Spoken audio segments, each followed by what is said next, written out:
people feel like they can begin a new path. It's just powerful. We combine what you teach, Deb, with sacred medicine. It's exciting. It is exciting. It's exciting. Exciting.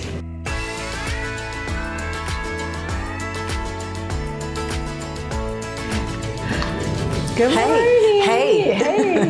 Or good afternoon or good day. Yeah. Good evening, good night. We got some new cards. Oracle cards, I'm excited, yeah. I just opened them. How many do we have? 100. Probably 100. As kids say, 100. 100. That makes no sense to me. It's my children. Did they? They used to say that, yeah. 100. And not, yours, not these ones I'm talking about, but another one of my dear friends, Jennifer, gave to me.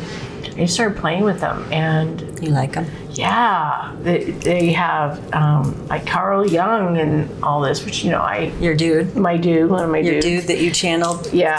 What, 26 years ago. years ago? But they're fun. They're fun, a way to kind of reconnect, to take time to meditate or be present. And so many times, we're looking for answers, and this will give us a little bit of guidance. So I always recommend people getting some. Which reminds me, you have a Dear Deb. I have a Dear Deb. Looking for answers. Oh. Somebody's looking for answers. Well, I can give answers. Okay. I always love giving my opinion. It's a Dear Deb, and she says that her son is struggling with addiction. And so sorry. she is looking for help from you because she doesn't know what to do. Yeah. She's really struggling for her son. I'm sure, my family had that as well. We had a lot of addiction issues. And addictions are a tough one because it's mental health, and there's probably trauma and stuff. Well, depending on her son's age, when they're under 18, we have a little bit more ability to help guide them. But when they're not, when they're 18 or over 21, because you can help them get into a facility if they're under 18. Oh, gotcha. Yeah. For help. But if they are determined not to, and again, I think it's hard when a parent is putting a child in a facility that's under the age of 18. If they're going reluctantly, are they really going to heal? Yeah. I think there's many times there's trauma that people are escaping by using drugs or alcohol as an escape versus being able to heal their trauma, which is what we really try to help people do. And so I think the other part of it, depending on the age of this young man, is there trauma? Is that maybe a way to introduce to him to help him heal those things so that he doesn't see it as not wanting to look at the addiction piece? Yeah. I think addictions are a hard one, and there's a lot of secrecy when it comes to addiction. Yeah. People want to hide it. There's shame around it versus seeing it as an illness. Yeah. And addictions can be we've talked about addictions on so many different levels. Addictions can be shopping. They can be wanting to have control. Addictions can be, related to sex or spending money. Whatever it is, if something takes control of our lives and it's an escape, Chaos can even be an addiction. Yeah, absolutely. So we've talked about that too, because all those things they're actually triggering dopamine. Correct. Even the drugs, they trigger dopamine, which is a feel-good thing. Yeah. And then there's shame because you're not supposed to. Yeah. And I think that's the biggest thing. It's not to shame anybody going through it, and there is so much shame. There's so much hidden in the dark, and that's her shadow work. Yeah. And if people can be supportive of mental health, how many people have suicided or go to an addiction because they don't feel comfortable, being okay with trying to heal? There's a book that I read recently, Dr. Perry and Oprah.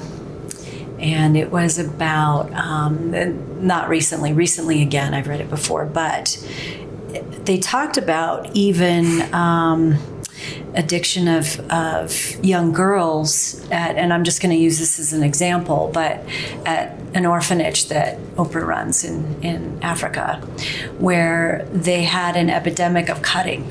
That's right.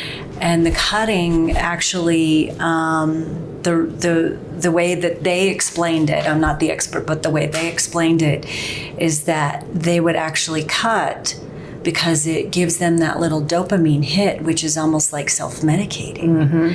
And so it's just so they get addicted to that because it gives them that little dopamine hit. So when we talk about this, this is all stuff that it's inspired you and I to go the route that we're going, which is to work with plant medicine for our own healing and to help others.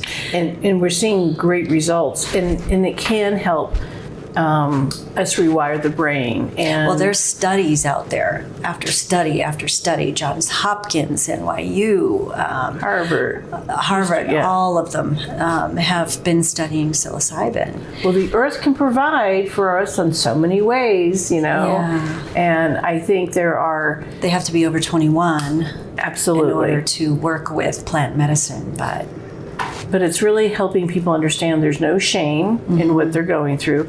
How do you heal their trauma to get them out of the chaos, to have another feeling of dopamine versus getting it from those other things? This has been a long journey for us, 5 years of working with understanding, finding the right people to connect with, the right person to come in and help us grow, all of it.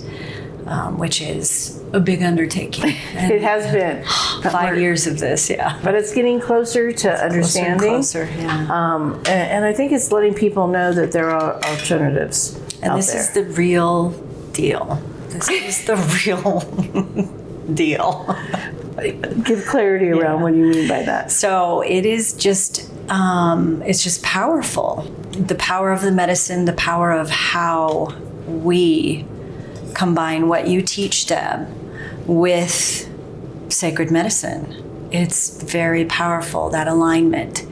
And so when people are ready, if they're aligned, if it works out, providing that in a way that helps them empower themselves and helps them understand and make shifts in their life that's very powerful. And what I think of with the medicine, it works with what you call the inner healer, right?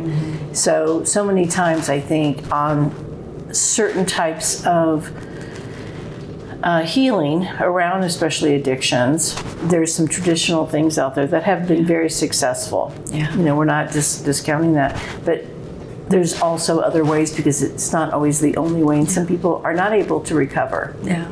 And some people, this is not right for them. Correct. Nor would we Ever. ever connect them with that because it's not right for them. But when you go through a very safe screening process and all that, if it is aligned, it's incredible. The power behind it too is, as you were using the word power, we've seen people heal from so much trauma. Me, myself included. Yeah. And you're able to go within and get that clarity and then continue working with the medicine, because it stays with you for a period of time. So you can rewire. And that's really what this is our brain gets stuck. It has these trauma things, and we're finding new pathways. They're finding new pathways to go another direction, because some people feel like I just can't, and they really their brain is that ruminating thoughts. They keep going through it or whatever it is, and so how do we put the kink in the hose so they can rewire it? Yeah.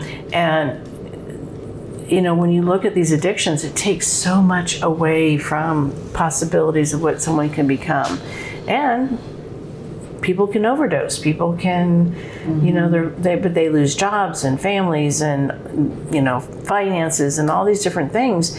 And so what we can do is help people, travel a different path. Yeah. Well, and I heard today that the federal government is looking at taking psilocybin off a Schedule 1 substance. Woo woo! Which that's a big win. Yeah. If that happens, so I'm hopeful. That would be nice. Yeah, big medicine. But I think that really, the one thing I want to share is the key to all of this, I'm going to say the key in this way, but is in the understanding. Because it's, understanding what you're feeling, understanding what you're seeing, understanding how to put it all together. The key is understanding, which we connect with our inner healer, but there's also that piece that's missing out there, which is you. And that helps. I think the other thing to remember, which I think is fascinating, the more I learn about this plant medicine, DNA is closest plant identical to human DNA. I mean, when I've shared that with people, they're like, what? Yeah. And that's because it knows how to work with us. It knows how we are wired.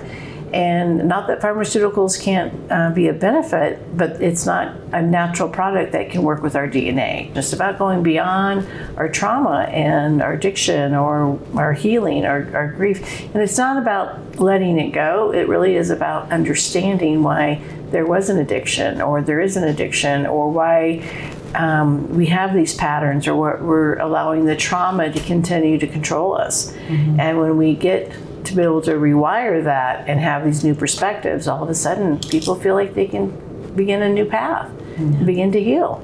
It's exciting. It is exciting. It's exciting. Exciting. And we love being part of the healing process. So honored to be, And what we always say, we don't heal anybody. We provide the space for people to be able to do their own healing and to empower them. And that's what we have seen so far. Yeah. I think you should pick a card for today. Let's one What do from you each think? deck. One from each deck? Yeah. Okay. All right, then we'll get going. I love the new cards. Look how your box opens. I know, isn't that fancy? Yeah.